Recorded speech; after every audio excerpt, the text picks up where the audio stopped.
안녕하세요. 자, 오늘은요, 우리 국민들이 제일 많은 위장병 증세 아니면 진단법에 대해서 좀 말씀드리겠습니다. 우리가 먹는 음식이 입에서 많이 씹는 사람 있고 씹지 않고 그냥 넘기는 사람, 여러 사람이 많아요. 그럼 위를 한번 그려서 한번 나타내 보겠습니다. 우리 위가 이렇게 있으면은 여기가 관략근이 있습니다. 유문이죠. 여기도 유문이에요. 그러면요, 여러분 이 음식을 우리가 식도를 통해서 여기 음식물이 들어왔어요. 들어왔으면은요, 이 음식물이 위에서 소화를 100% 시켜야 되죠. 그렇죠? 소화를 100% 시켜야 되는데 소화가 안 돼요. 소화가 안 되면은 위가 하고 위에 음식물 썩은 거 하고 위에서 나온 위산하고 합쳐서 이 관략근이 약해지죠. 약해져 뚫고 이리 올라와요. 식도로. 식도로 올라오면 이 병이 무슨 병? 위산 역류가 되는 거예요. 역류돼 가지고 식도로 올라오고, 그러면 입에서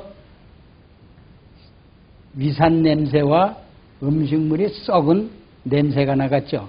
이것을 트림이죠. 트림을 하면 냄새가 많이 나죠. 그러면 이 관략근이 굉장히 늘어났다는 얘기입니다. 굉장히 약화되는 얘기예요. 그러면 이것이 우리가 알기는 12지장이죠. 그렇죠? 12지장. 그러면 여기서 위산이 분비 과다로 해서 소화가 안 되면은 이 12지장이 이 음식물을 받아들이겠어요? 안 받아들이겠어요? 안 받아들여요. 이걸 꼭 다물고 안 열어줘요. 안 열어주니까 위산, 역류성, 식도염이 오겠죠. 이걸 열어주면 되는데 안 열어줘요. 왜? pH가 모자라니까, pH가 농도가 유지가 안 되니까 안 열어줘요. 이 12지장이 열어주질 않으니까 위산, 역류성, 식도염이 들어와서 입에서 트림 같은 걸 냄새를 나는 거예요. 이것이 위장병이다. 그러면 이 썩으니까 위염이 와요, 안 와요? 위벽이 헐겠죠? 농도가 어려지니까. 그러니까 위궤양. 또 뭐가 와요? 위암. 그러니까 위벽이 전부 상하겠죠? 위벽이 상해요. 그러면 낭주에 이것이 오래되다 보면은요, 이 관략근이 난 몰라라 하고 문이 항상 조금 열려 있어요. 이 썩은 것이 덜덜덜덜덜 시냇물 흘러들이 덜덜덜덜 자꾸 흘러가요. 그래서 안 받아들여도 이 관략근이 약하니까. 그래서 이것이 여기서 어디로 가냐면 소장으로 가는 거예요. 소장. 이 소장으로 가면은 이 썩은 음식물이 결국 어디로 가요? 소장으로 가서 소장에서 용모탈역에서 혈액으로 들어가겠죠. 그래요, 안 그래요? 혈액이 들어가는 게 썩음이 들어가요. 그럼 혈액이 뺑뺑뺑뺑 돌면서 요 위 옆에 뭐가 붙었어요? 간이 붙었죠. 그러면 이 썩은 물이 간으로 들어가요. 또 여기 뭐가 붙었어요? 비장이 붙고 취장이 붙었어요. 간 위에 여기 다 붙은 거예요. 간도 붙었고 12장도 붙었고 취장, 비장이 다 붙은 거예요. 그러면 혈액이 썩은 게 취장도 가고 비장도 가고 간으로 가죠. 뭐가? 위산, 역류성 식도염이 덜덜덜덜 치nem쳐 올라서 소장으로 가서 소장에서 혈액이요. 그러면 간도 기능을 잃겠죠? 그 다음에 비장도 죽겠죠? 인슐린도 분비가 안 되겠죠? 당뇨도 오고. 이것이 오늘날 당뇨 합병증이라는 거예요. 위산, 역류성 식도염이 당뇨 합병증이 온다는 것을 여러분 알아야 돼요.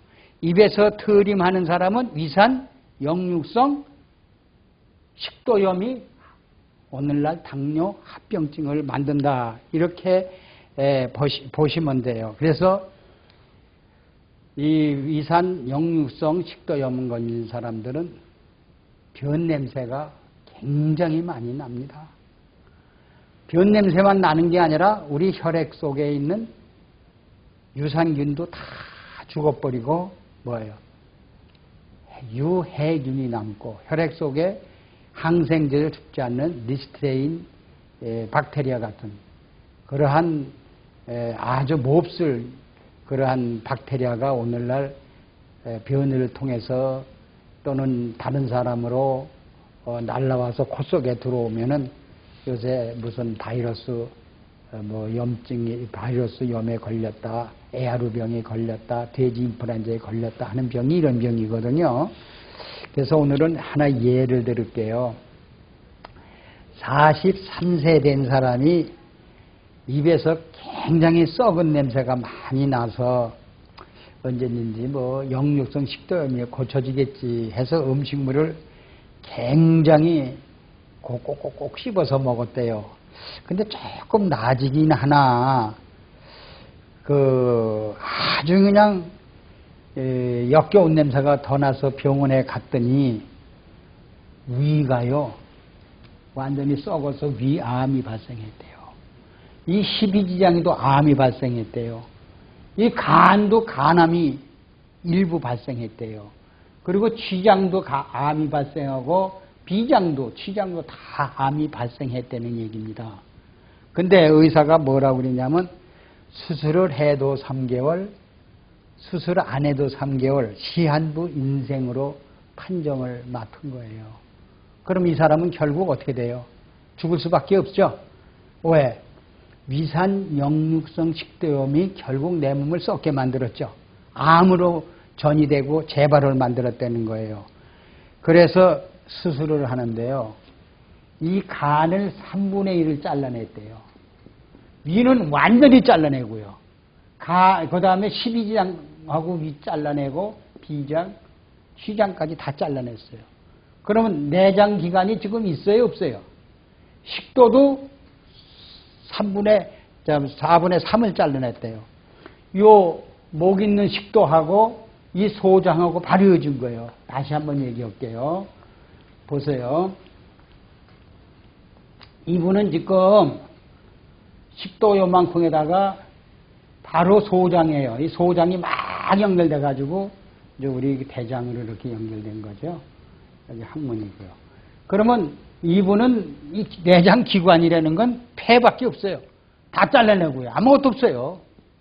오직 소장하고 대장밖에 없어요. 그런데요.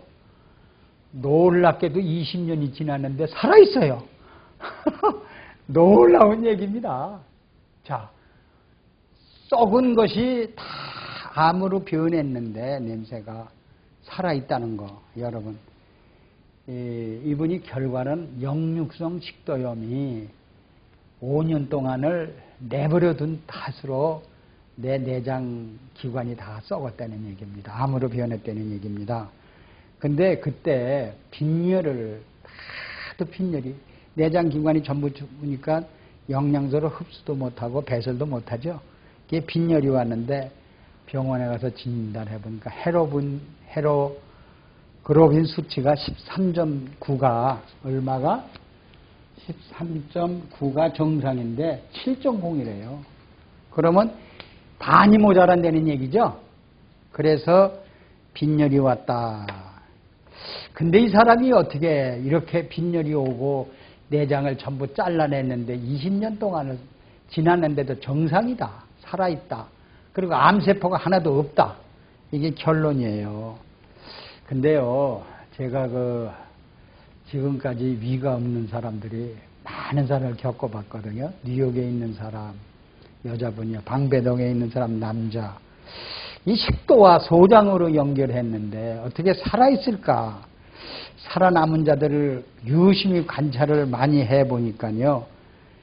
자, 위산 역류식도염은 다른 기관에서 받아들이지 않는 건데 그것을 내버려 두면은 모든 세포가 기능을 잃고 또 관략근 같은 그게 약해지니까 쫄쫄쫄쫄쫄쫄 썩은 물이 들어가서 암을 일으켰다는 것이 증명된 사실이고요. 그리고 다 잘라버리고 식도하고 소장이 이어지니까 소장은요 강알칼리 기관입니다.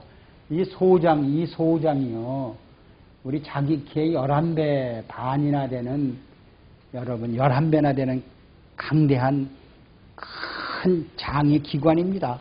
근데 여기에 강알칼리인데요.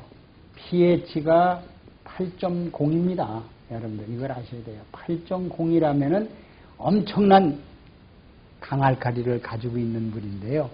이것이 혈액 속에 pH를 7.4로 맞춰주면요. 이것이 혈액을 뺑뺑 돌면서 다른 살아남아 있는 기관을 살려주기 때문에 20년 동안을 살았다는 거예요. 그래서 여러분들이 소장암이라는 소리 들어봤어요? 소장암이라는 건 몇 10만 명이 한 사람 정도 올까 말까 합니다. 그래서요, 이산 역류성 식도염에 걸린 사람, 오늘날 우리가 잘 알고 있는 여러분들이 저걸 알 거예요. 잘 알고 있는 뭐예요?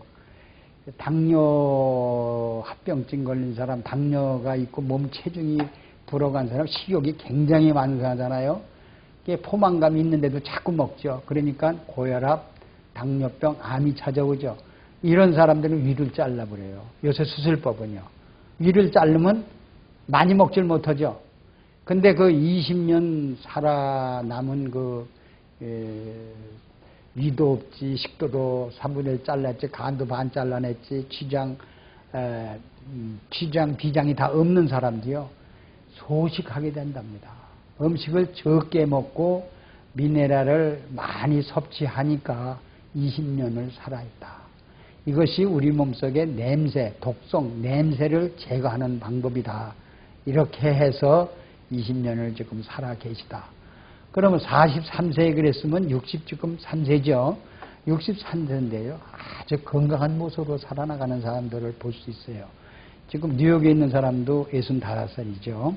그래서 제가 알고 있기는 동맥, 정맥에 이어지지 않는 사람들에게 그것이 저염고미 농도만 있으면 이어진다는 사실도 알았고, 또 예를 들어서 혈액이 썩지 않는다는 걸 알았고, 또 역류성 식도염이 없이 소화가 잘 되는 것도 알았어요. 이 취장, 비장에서 역할을 못하는 것이 혈액에서 대신해주고, 또는 소장에서 대신해주고, 이런 신장에서 대신해주기 때문에 미네랄 농도만 맞춰주면 우리 기관이, 조직이 몇 개가 없어도 살아나갈 수 있다는 것은 우리는 알 수 있어요. 그래서 저는 분석을 해봤어요. 해보니까 첫째, 위에서 소화가 잘 돼야 된다는 거. 두 번째는 간에서 분해해야 된다는 거. 십이지장에서도 음식물을 다시 알칼리로 바꿔줘야 된다는 거. 또 간에서 정화해야 된다는 거. 비장, 취장에서 인슐린을 분비해서 혈당을 낮춰줘야 된다는 거. 이러한 것을 대신해 주는 것이 저염고미다, 미네랄이다. 이렇게 저는 알 수가 있었습니다. 그래서 소장 안에 10리터 되는 강을 강알칼리로만 바꿔준다면은, 근데 그분들이 지금까지 정제를, 미네랄 정제를 많이 섭취하고 있다는 얘기입니다. 그래, 우리 직원 하나도, 취장도 나빴지만, 신장이 삐뚤어져, 신장이 콩같이 이렇게 생겼잖아요. 그게 삐뚤어져가지고 신장 투석까지 진단받은 분이 미네랄 정제를 섭취하고 신장이 정상이 되고 위산역류성 식도염증까지 벗어나서 지금 정상적인 생활한다는 걸 알 수가 있어요. 그래서 여러분들 소변에 냄새가 난다, 입안에서 냄새가 난다, 피를 빨아보면 피가 냄새가 난다, 이렇게 냄새는 우리 몸에 염증을 발생하면서 세균을 끌어들이면서 몸을 차게 만들면서 암이 찾아온다. 이것을 여러분들 아시고 pH가 낮아지기 때문에 이런 암이 왔다. 그런데 이분은 저염고미로 섭취를 해서 20년 동안을 이렇게 살아 계신 분을 찾아볼 수 있어요. 우리 혈액을 누가 지켜주냐? 나트륨이 지켜주고, 우리 체액을 누가 지켜주냐? 칼륨이 지켜주고. 그래서 우리가 여러분들 보다시피 우리 몸은 체질을 개선해야만이 된다는 결론이 나왔어요. 그래서 급성 위염도 있고 만성 위염도 있고 소화성 위염이 많습니다. 이런 분들은 다 pH를 유지 못해주고 저염곰이 무기질이 몸속에 결핍돼서 온 병이다. 바닷물은 절대 썩지 않습니다. 우리 혈액이 바닷물이 들어온다면 절대 썩지 않으니까 바닷물은 뭐냐? 무기질인 저염곰입니다. 감사합니다.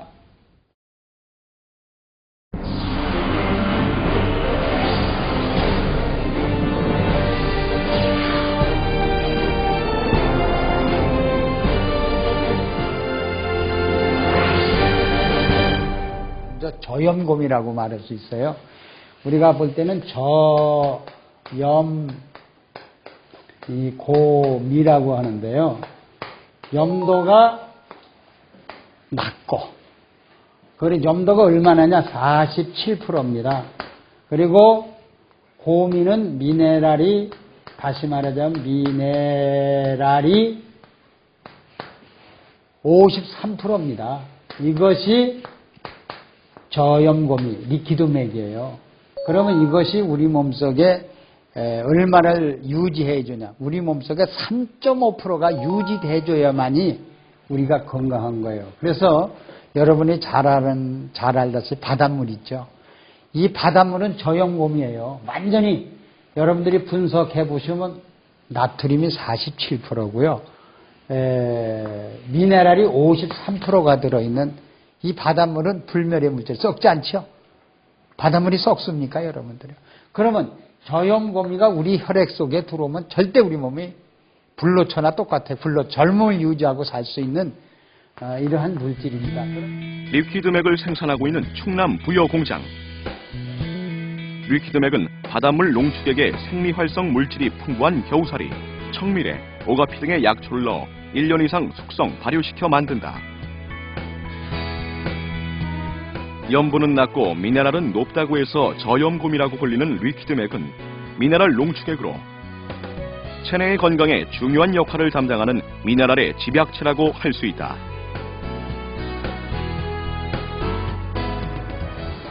리퀴드맥은 이런 미네랄 중에서도 과다하게 섭취하면 인체에 해로울 수 있는 나트륨은 적게, 유익한 다른 미네랄은 많이 채운 최상의 미네랄 농축액이라고 할 수 있다. 자, 먹는 물이 뭐죠? 포도주도 물이죠.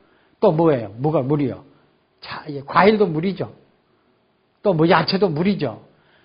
자, 여러분이 먹는 모든 물이나 야채나 과일이나 밥이나 죽이나 모든 음식에 떨어뜨려 섭취만 하면 혈액 체액이 저염곰이가 맞춰주니까 pH가 유지됨으로 해서 그 대신에요, 유지되는 것보다 경련이 일어났던 분이 싹 없어져요. 그리고 피부병이 가렵질 않아요.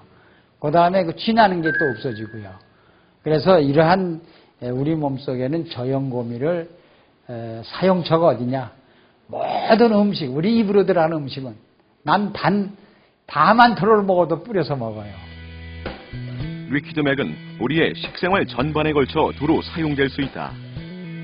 나트륨과 몸에 좋은 다른 미네랄을 47대 53의 비율로 오랜 시간 숙성 발효시킨 리퀴드맥은 음식의 종류에 상관없이 모든 요리와 음료, 디저트 등에 한두 방울씩 떨어뜨려 간단히 섭취하면 된다.